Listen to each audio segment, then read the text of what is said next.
Hello, friends, clients, and colleagues. This is Richard Siegel with ARQ Wealth Advisors, and today is Sunday, September 18th. It is time for another market update. We'll take a look at three different areas today. Number one, the Fed's monetary policy and inflation. Two, the bond market. And three, the stock market. All right, so first and foremost, we're going to start with the Fed. So the Fed, has pivoted to a very hawkish stance several months ago. What that basically means is they are going to be raising the Fed funds rate aggressively in order to tamp down inflation. And the playbook is when they raise rates high enough, it causes some pain in the consumer sector. Just imagine if car loans were 6.9% instead of 1.9%. And we could see this in the mortgage rates market as well. Currently, the 30-year fixed rate is over 6%, and just about a year ago, it was under 3%. So the process is rates go higher, and then demand for loans and purchases goes lower, and then prices come down. Currently, the Fed funds rate, the rate that they control the Fed, is at 2.5%. At the beginning of the year, it was zero, so it's moved up fairly significantly. And the terminal rate, we're looking probably around 4.25%. What that means is when they stop this cycle of rate hikes. Now, the good news is that we're going to start seeing money markets and CDs, savings vehicles, paying significant yield, 3-4%. In short order, it's been zero for much of the last 15 years or so. Inflation looks to have peaked. I know that the number that came in a few weeks ago, was higher than expected. The CPI, Consumer Price Index, was as high as 9.2, and the consensus estimate for the last reading was 8.1. It came in at 8.3, so still coming down, but not as rapidly as we hoped. There is evidence under the surface, however, that inflation is coming down, and we expect to see that number come down a little bit more rapidly in the next few months. Now, when rates go up, bonds go down. So there's been some pain in the bond market. Anyone invested in individual bonds or bond ETFs or bond mutual funds has seen significant losses this year. I'm trying to look at this as short-term pain for long-term gain. It's been quite hard to make any significant returns in the bond market for the last decade and a half. We were all getting used to bond yields in the 1, 2, 3% range. Because we have inflation, because rates have been moving up, we're seeing significant progress as far as rate increases, interest on these on these bond vehicles. I would say that overall, 3 to 6% is what we're kind of seeing. Our clients some of our investments are getting returns of over 5% now. This matrix here, this table, it's interesting. It shows the green bars are the yields on different types of bonds a year ago, 2 years ago, and now, as of the end of August, the black bars, you can see significant increases in these yields. The core holdings that our clients are in are medium to high grade quality. And you can see here that 7 to 10-year treasuries are now yielding 3.15. 2 years ago, they were yielding less than 0.5%. Mortgage bonds have risen 3x from 1.3 to 3.8. Corporate debt, this is investment grade debt, almost 5%, and global corporates 4.5. Junk bonds, high yield bonds are over 8 again. So the upside to this whole thing is, from a portfolio construction standpoint, getting significant returns and yields now on bond investments is a reality where it's been very difficult for the last decade and a half. Shifting to stocks, we're in a bear market, and this is the third one in 4 years. So it's been a very volatile period in history. The first one I would say was down 19.9%. Let's round it to 20. Bear market is defined as 20% or lower. And that was the fourth quarter of 2018. And lo and behold, Jerome Powell was still the Fed president, and he said something along the lines of, we're on autopilot. They were raising rates at that time, and the stock market didn't like the autopilot comment, and the market dropped almost 20% in about a quarter. The next one, the second bear market in the last 4 years, obviously, was in the February to April timeframe of 2020, as the COVID-19 pandemic took over the markets and the fear, and the market dropped about 35% in about 5 weeks and recovered pretty quickly.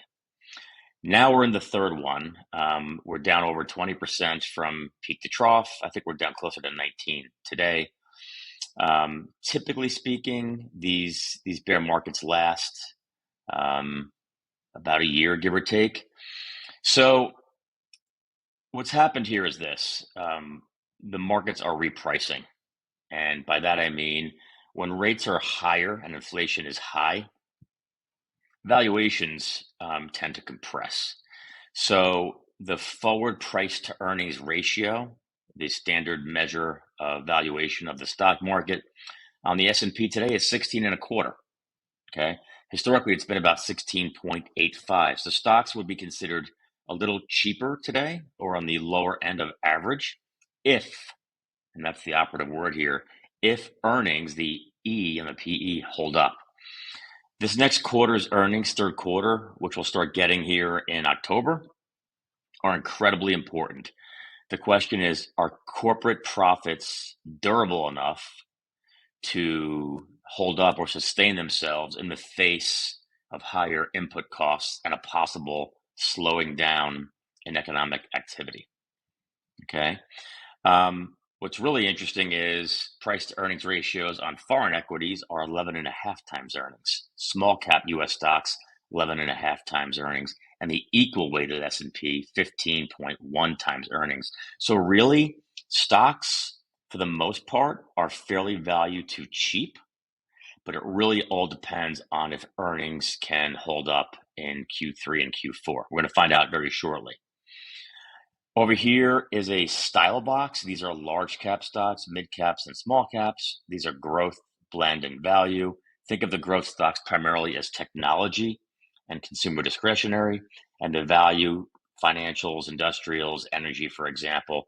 What we've seen is big cap growth, like tech companies, are still expensive relative to their 20-year average, about a 20% premium, whereas value and small caps are very fairly valued to cheap.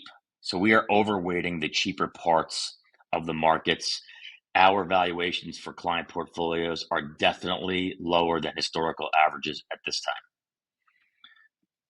So here's a chart showing, I used January 4th as the starting date of this year, not the second. And the reason is because the top of the market for the S&P was 4,818, and that was January 3rd. So the 4th was the start of this drawdown. It started pretty much the first few days of the year. And you can see there's been a lot of damage, right? The S&P is down over 19%.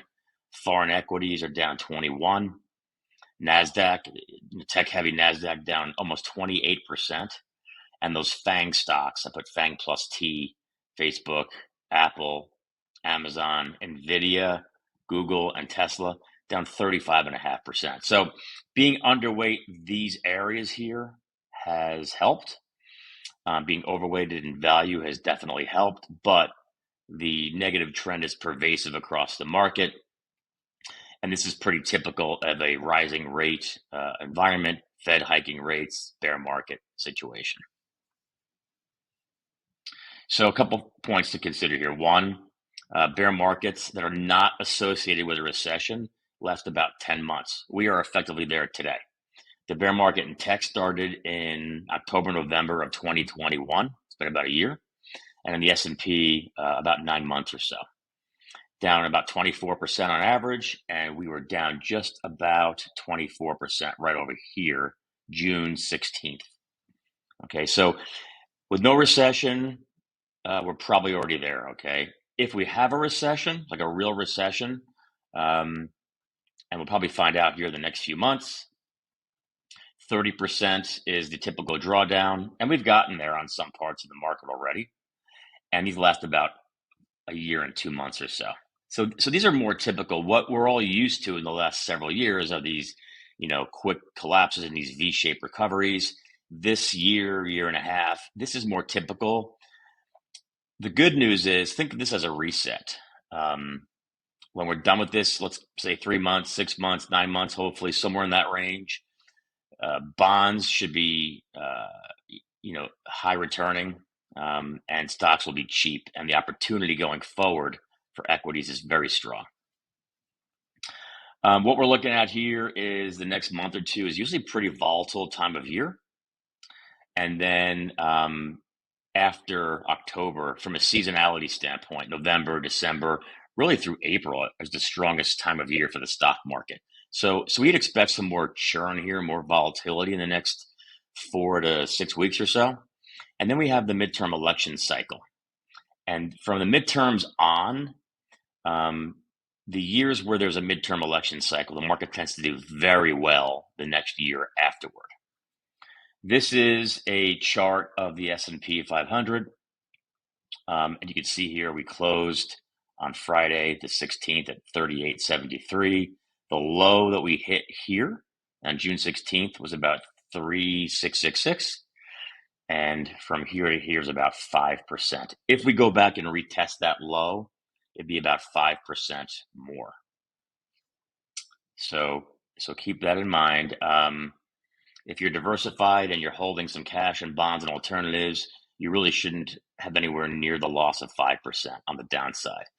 But if that were to happen, there probably should be some pretty good support at that level. A lot of buyers coming in at that level. And when that happened in June, price to earnings was down in the 15. Stocks looked very attractive and oversold. So we talked about the midterm election cycle. We talked about seasonality.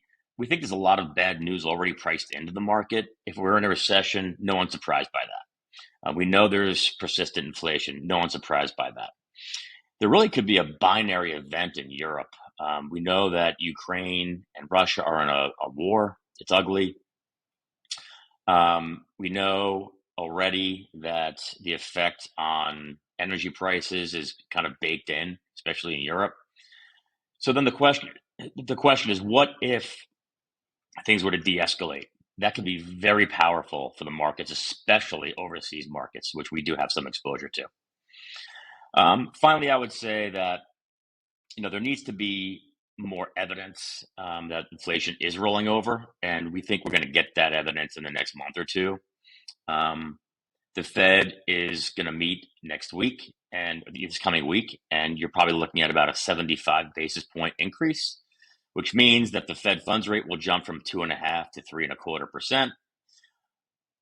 As we get closer to that terminal rate, of which we think will be 4.25%, the market already knows this. It's not going to be a surprise. In fact, bond yields have already adjusted to those levels already. It's already done. It's already baked in the cake. Okay. But as soon as Jerome Powell and crew comes out and says something along the lines of, hey, we're seeing significant evidence that inflation's rolling over and we're going to take our foot off the gas, that should be kind of an all clear for a while for the stock market. So we're looking forward to some better months ahead, but again, looking at some volatility in the next few weeks. So with that, we'll wrap. Thanks for listening and have a wonderful day.